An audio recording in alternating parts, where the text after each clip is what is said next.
అందరికీ నమస్కారం. Welcome to better life homeo clinic. నేను మీ హోమియో డాక్టర్ వరలక్ష్మి. ఈరోజు వీడియోలో అసలు సాధారణంగా వచ్చే జలుబుకి హే ఫీవరు లేదా అలర్జిక్ రైనైటిస్ అంటారు. వీటికి తేడా ఏంటి? అసలు నార్మల్గా వచ్చే జలుబు వైరస్ వల్ల వస్తుంది.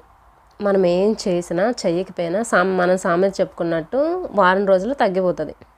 కొంచెం తలనొప్పి, కొంచెం లో గ్రేడ్ ఫీవర్, జ్వరం వచ్చినట్టు అనిపించడం, ఇలాంటి లక్షణాలు కనిపిస్తాయి. కానీ ఈ అలర్జిక్ రైనైటిస్ లేదా హే ఫీవర్ అనే దానిలో ఏం జరుగుతుందంటే, దుమ్ముకి, ధూళికి, వాతావరణంలో ఉన్న డస్ట్కి ఎప్పుడు కొంచెం దుమ్ము తగలగానే వాళ్ళకి ఎడతెరిపి లేకుండా ఒకే 25-20 వరకు తుమ్ములు వచ్చేస్తూ ఉంటాయి ఆగకుండా. కళ్ళంటు నీళ్ళు కారటం, కళ్ళు రెడ్గా అయిపోవడం, ఎరుపుదనం, ముక్కు నుంచి కొంచెం నీరు కారినట్టు అనిపించడం, గొంతు ఇరిటేషన్గా అనిపించడం, గొంతులో గురుగురం అనటం, ఇలాంటి లక్షణాలన్నీ ఉంటాయన్నమాట. అసలు ఎందుకు ఇలా జరుగుతుంది? వైరస్ వలన కాదు. అంత చిన్న ధూళికి వాళ్ళ శరీరం ఎందుకు అంతలా రియాక్ట్ అవుతుంది? వెంటనే 25-20 తుమ్ముల వరకు రావటం, బాగా ఇబ్బందిగా అనిపించడం, ఉదయం లేవగానే సాయంత్రం ఈ టైంలో ఎక్కువగా ఇబ్బంది పడుతూ ఉంటారు వీళ్ళు. ఎందుకు ఇలా జరుగుతుందంటే, వాళ్ళ ఇమ్యూన్ సిస్టమ్ అంటే వాళ్ళ శరీరాన్ని రక్షించే రక్షక వ్యవస్థ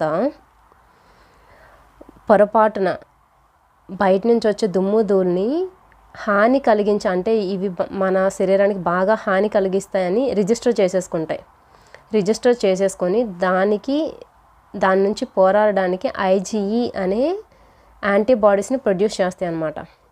దీనివల్ల ఏమవుతుందంటే, ఎప్పుడు కొంచెం ధూళి తగిలినా, కొంచెం పువ్వులు వాసన చూసినా, కొంచెం స్ట్రాంగ్ స్మెల్స్ చూసినా వాళ్ళు వెంటనే వాళ్ళ ఇమ్యూన్ సిస్టమ్, వాళ్ళ రక్షక వ్యవస్థ అలర్ట్ అయిపోయి ఏదో ప్రమాదం జరుగుతుంది, వెంటనే హిస్టమైన్ని రిలీజ్ చేయాలని చెప్పి హిస్టమైన్ అనే హార్మోన్ని, కెమికల్ని రిలీజ్ చేస్తుంది అనమాట.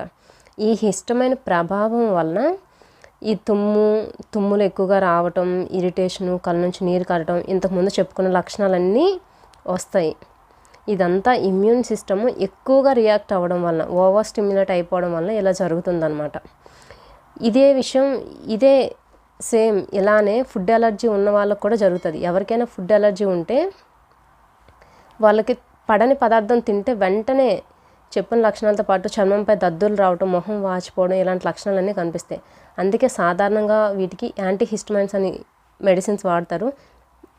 ఫుడ్ అలర్జీస్ ఉన్నవాళ్ళు, దుమ్ము ధూళి ఉన్నవాళ్ళు చేయాల్సిందల్లా వాటికి దూరంగా ఉండటం, అంటే వీలైనంత వరకు అవాయిడ్ చేయగలిగి ఉండాలి. ఫుడ్ అలర్జీని మనం ఈజీగా అవాయిడ్ చేయొచ్చు. ఎందుకంటే మీకు ఏదైతే పదార్థం పడదో అది మీరు ఖచ్చితంగా గుర్తించి అది తినకుండా ఉంటే సరిపోతుంది.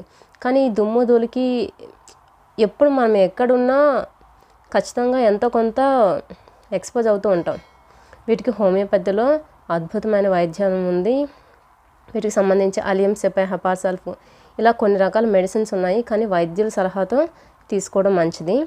Thank you for watching.